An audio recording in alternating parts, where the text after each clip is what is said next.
¿Nunca te has preguntado por qué los países decidieron formar parte de la UE? Tras la Segunda Guerra Mundial, el espíritu de Europa está hecho añicos. Aquí entra en escena Benelux. En 1944, este conjunto de países firman el Tratado de Londres, en el que deciden cargarse las aduanas y fijar tasas comunes para los productos importados, además de que se establece la libre circulación. Esta unión sirve para restablecer las relaciones económicas entre estos países. A Francia, Italia y Alemania Occidental, que como sabrás continuaba dividida por un muro, les gusta la idea de conciliación europea y se suben al carro. Firman el Tratado de París en 1951 y fundaron la Comunidad Económica del Carbón y del Acero. Los padres de esta idea fueron Robert Schuman y Jean Monnet. Después, Benelux se reúne en Roma en 1957, fecha clave para el continente, ya que se crea la Comunidad Económica Europea y Euratom para coordinar la investigación nuclear. Además de esto, también se idean otras instituciones que se asemejan a las actuales: la Comisión, el Parlamento Europeo, el Consejo, el Tribunal de Justicia y el Tribunal de Cuentas. En un principio, el proyecto integrador no satisfacía al Reino Unido. La unión aduanera era vista como una amenaza para el país, que defendía el libre cambio y no quería ceder su soberanía a un organismo regional. Pero su visión de la CEE cambió cuando vio que la economía de los países miembros crecía rápidamente. Así surgió el interés del Reino Unido por la política común, y en el año 1972 se unió al proyecto europeo. Irlanda vio en la inversión europea un atajo hacia la modernización y el crecimiento económico. Siguiendo los pasos del Reino Unido, emprendió el camino de la integración que culminó con un referéndum favorable en el 72. En Dinamarca, la cooperación política plena no convencía, pero el deseo de expansión económica ganó el pulso.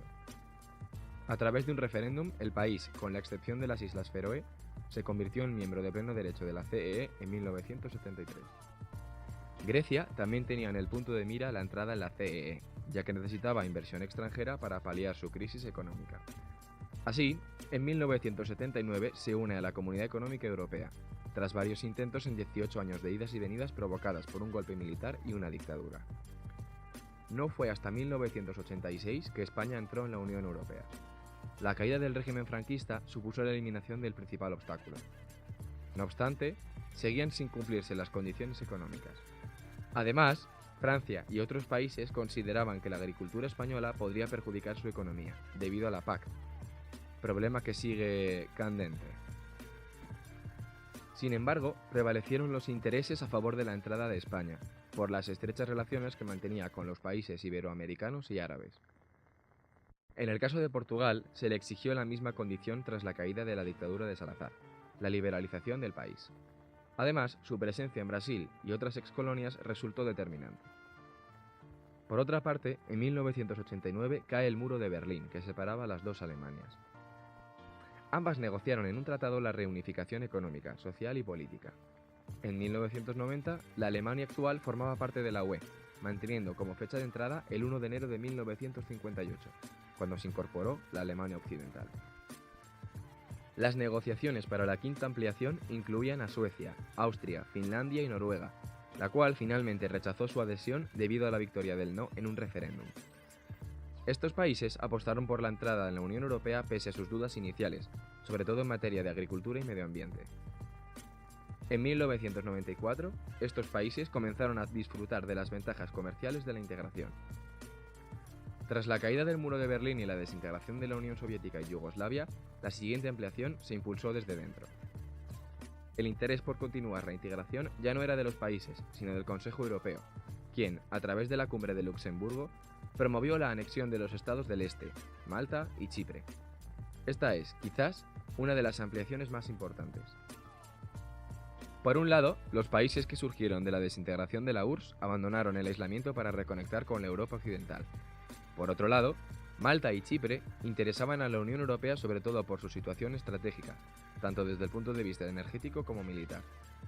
La adhesión de Chipre tiene mayor relevancia por sus circunstancias geopolíticas, pues que la mitad de la isla esté ocupada por Turquía supone que la eterna candidata a la Unión ya tenga presencia dentro de ella. En el año 2007 entraron Rumanía y Bulgaria, que habían presentado sus candidaturas en 1995. No sería hasta el 2000 cuando comenzarán sus negociaciones, las cuales fueron atrasadas para aplicar las reformas necesarias y así conseguir su admisión.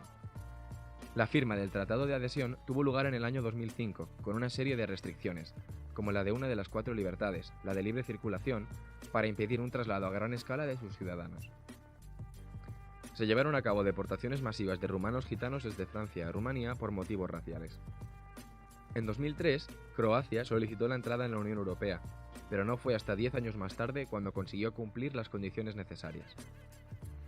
Las razones para su ingreso eran principalmente económicas. Querían eliminar los aranceles para fomentar el comercio y generar un beneficio común para todos los países de la Unión Europea.